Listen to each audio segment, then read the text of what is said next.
Estábamos en Circasia, Quindío, una vez más botados aquí, ya eran como las 9:30 de la noche, en el medio de la nada, mojados. Agradecer a quienes se tomaron el tiempo de ver el anterior video. Hay mil historias que contar alrededor de lo que pasa detrás de una válida, bien sea local, departamental o nacional. No podía dejar pasar este momento sin contar lo que fue nuestra experiencia en la cuarta válida de la Copa Colombia que se llevó a cabo en Manizales. Es a veces un poco difícil de entender, pero es lo que realmente pasa. Y no nos pasa solo a nosotros. Esto es una anécdota que es una de miles y de miles a las que pasan a los otros chicos. Tienen que salir de la pista en bicicleta hasta el terminal. En el terminal tienen que desarmar sus bicicletas, tienen que vinipelarlas, empapelarlas y coger rumbo a sus ciudades de origen, donde a veces tienen que hacer 2 o 3 transbordos. O sea, lo que nos pasó puede ser un poco fuerte, pero realmente es muy poco comparado con lo que les pasa cotidianamente a muchos de los deportistas que participan. Manizales es una ciudad, una pista que pues, no nos recibe como muy bien, pero no porque no quiera, sino porque las circunstancias que han rodeado las válidas han sido un poco como difíciles. La válida se llevaba a cabo el domingo y como siempre, pues obviamente nosotros tratamos de viajar con tiempo. Sin embargo, pues las cosas no siempre salen como uno las planifica, ¿no? Salimos normal, hicimos la planificación normal, a las 5:30 de la mañana tomamos el carro y nos fuimos con Paolita, con el profe, con Isabel y con Samuel, lo normal, con Camilo, que también iba con nosotros acompañándonos en ese viaje. Entonces tomamos la decisión de irnos por la línea y pues el primer tropiezo estuvo de aquí a Melgar, porque de aquí a Melgar lo que normalmente uno gasta 2 horas, 2 horas y media, pues se convirtió en que gastamos casi 5 horas en llegar a Melgar. Cerca de las 4 de la tarde estábamos ascendiendo la línea y a falta de 7 kilómetros el carro se recalentó. Ninguno de nosotros tenía experiencia mecánica de carros. Entonces decidimos que teníamos que llegar a Calarcá, poner el carro en manos de un mecánico y continuar nuestro viaje. Pues resulta que cuando llegamos a Calarcá estaba cayendo un palo de agua terrible. O sea, durísimo, una tempestad. En ese momento eran tal vez las 5:30, casi 6 de la tarde. Ya mojados, ¿no? Porque eso cayó agua por dentro y por fuera, ya estábamos totalmente mojados. Entonces nos pusimos en manos de un mecánico y el mecánico dijo, no, el tema es grave. Llevamos el carro desde el punto, digamos, desde el punto de llegada de la línea, ahí en Calarcá, y lo desplazamos hacia el taller del señor. Cuando llegamos al taller, el señor hizo digamos que un diagnóstico y determinó que se había dañado el empaque de la culata y que el carro no podía continuar el viaje, que si continuaba el viaje el carro en esas condiciones era dañar el motor del carro. Y pues obviamente ahí ya el tema se puso pues bastante complicado, porque nosotros en el carro llevábamos a los chicos que participan todo lo que tenemos que cargar para que puedan participar, como las bicicletas, los rodillos, los accesorios, o sea, cascos, los guantes, los termos, la carpa, una cantidad de cosas impresionantes. El camino del ciclomontañismo nos ha enseñado muchas cosas, entre otras que no nos podemos ir para una valía sin una carpa. Nos han cogido unos aguaceros en pista, al inicio nos pegamos unos lavadones y obviamente la carpa nos brinda a nosotros la protección para el clima. Sí, además que es el sitio de descanso de los chicos. Duermen si es necesario, permiten que pase el tiempo sin estar expuestos obviamente a las inclemencias del clima de sol, viento, frío, lluvia y tempestad. Cualquiera de esas puede darse en cualquier momento, en cualquier pista. Y todo eso, obviamente, pues tenemos que moverlo en el carro. El primer momento de angustia fue cuando llegamos al taller y nos dijeron que el carro no podía continuar el viaje. Ya el tema era complejo, no sabíamos qué íbamos a hacer, no nos podíamos quedar en Calarcá, nuestra necesidad era llegar a tratar de competir. Y el papá del mecánico, pues con muy buena voluntad, nos ofreció la posibilidad de prestarnos un carro para poder continuar nuestro viaje mientras se quedaba el carro nuestro en el taller. Y así lo hicimos, el señor nos prestó amablemente el vehículo, le pasamos el soporte donde se carga la bicicleta de Isabel en la parte del techo del carro, pasamos una maletota grandísima que cargamos para llevar las ruedas de las bicicletas, pasamos el otro soporte donde subimos las otras 2 bicicletas, pasamos maletas, pasamos todo lo que consideramos que era indispensable para continuar nuestro viaje. Algunas cosas las dejamos en nuestro carro. Ya habíamos cargado todo y cuando me hizo entrega de las llaves, el señor me dice, lo que pasa es que el carro toca mantenerle los vidrios abajo porque es que se empaña y un aguacero torrencial. ¿Y cómo íbamos a manejar con el carro así? Bueno, y lo otro es que pues aquí en el mando de los vidrios, el interruptor se dañó, entonces yo le quité el interruptor, entonces usted tiene que coger los cablecitos, juntar este con este, y ahí le baja. Para volverlo a subir, usted lo invierte, y entonces son con los otros cablecitos, pero él sube, tranquilo que él sube. Y lo último no, es que la primera se le salta, era un carro mecánico. Entonces, cuando usted le mete la primera, tiene que rápidamente bajar la segunda, porque si no, el carro le devuelve la primera. Era arrancar un carro a las 8 de la noche con una visibilidad de menos de 2 metros. Arrancamos el carro y habíamos andado tal vez 200 metros y ahí ya me había salido de la carretera la primera vez.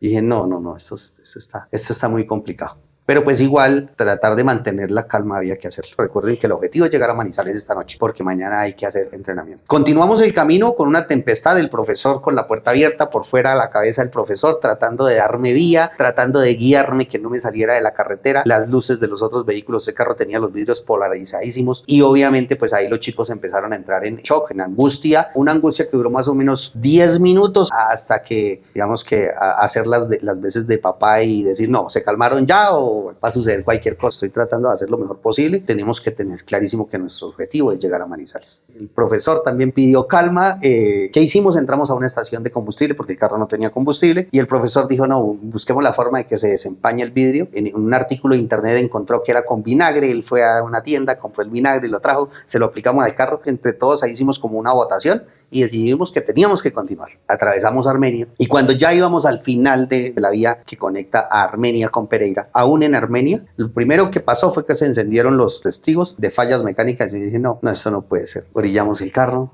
Mire, hombre, está pasando esto, los testigos están encendidos, pero el carro está andando. ¿Qué hago? Porque pues obviamente un carro prestado pues es mucho más delicado que el carro de uno. Debió ser que mi papá no le conectó alguna cosa al carro y pues como le han cambiado el radiador, seguramente algo le dejó sin conectar, pero no, eso tranquilo, hágale. Desde que el carro no esté caliente, hágale. Nos fuimos, bajó la lluvia y en ese momento dijimos, no, ya, estamos del otro lado. De un momento a otro íbamos por el carril izquierdo, la luz interior se encendió. Se apagó la luz interior y el carro se apagó. Y quedamos en la mitad de los dos carriles y lo que hice fue tratar de pasarme al carril derecho para tratar de olvidar el carro, pero el carro quedó apagado de un momento a otro en una subida y quedamos atravesados en la mitad de la vía. Samuelito, como pudo, lo que hizo fue bajarse el carro rápidamente y con una fuerza que no sé de dónde sacó, él empezó a empujar el carro y lo logramos orillar. Estábamos en Circasia, Quindío, una vez más botados aquí, ya eran como las 9:30 de la noche, en el medio de la nada, mojados, con un carro prestado, varados una vez más y a la espera de qué pasaba. Llamamos nuevamente al señor, al dueño del carro, le comentamos lo que estaba sucediendo y la respuesta del señor, no, eso es el borne, es que el borne de la batería a veces queda sueltico, entonces él se suelta un poquito y pues claro,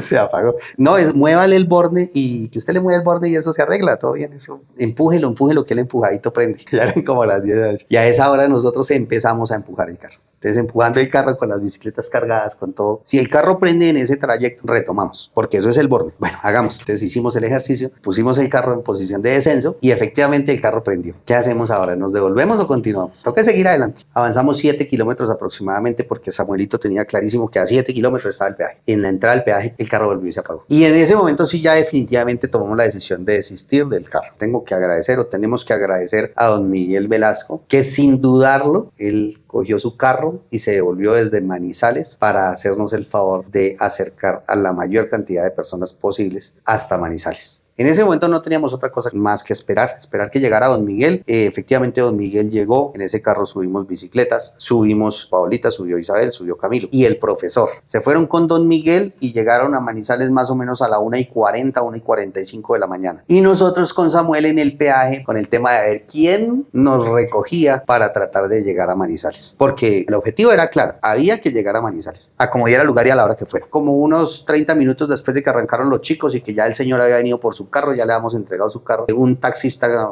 venía de Armenia, iba para el terminal para Pereira y el señor nos llevó hasta el terminal de Pereira. Al terminal de Pereira llegamos a las 12:40, 12:50 aproximadamente. De la taquilla nos dijo a la 1:30 aproximadamente pasa el bus. Pero ese bus no va para Manizales, sino que va para La Dorada. No les puedo vender tiquetes porque si llegan pasajeros para La Dorada tengo la obligación de vendérselos a los de La Dorada. Y al señor le contamos otro pedacito de la misma historia y el señor como que se conmovió con nosotros.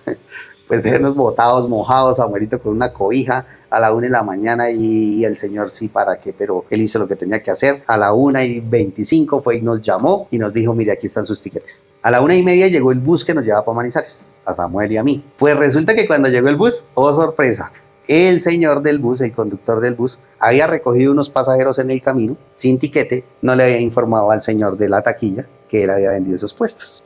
Lo que pasa es que como había valía en Manizales, pues resulta que en el Valle otro grupo de ciclistas con sus papás había tomado ese mismo bus y estaba haciendo el mismo recorrido que nosotros. Ahí nuevamente tocó parar el bus, esperar a que llegaran a algún acuerdo entre los otros pasajeros y el conductor. O sea, lo único que yo necesito es llegar a Manizales. No importa cómo, si me tengo que ir de pie me voy. Ya Samuelito estaba ubicado en un puesto, entonces pues digamos que no había mayor angustia. Y así finalmente a las 4:30 de la mañana llegamos a Manizales. Isabel finalmente el jueves pudo hacer su reconocimiento. Afortunadamente desde el punto de vista competitivo, Isa logró obtener un segundo puesto.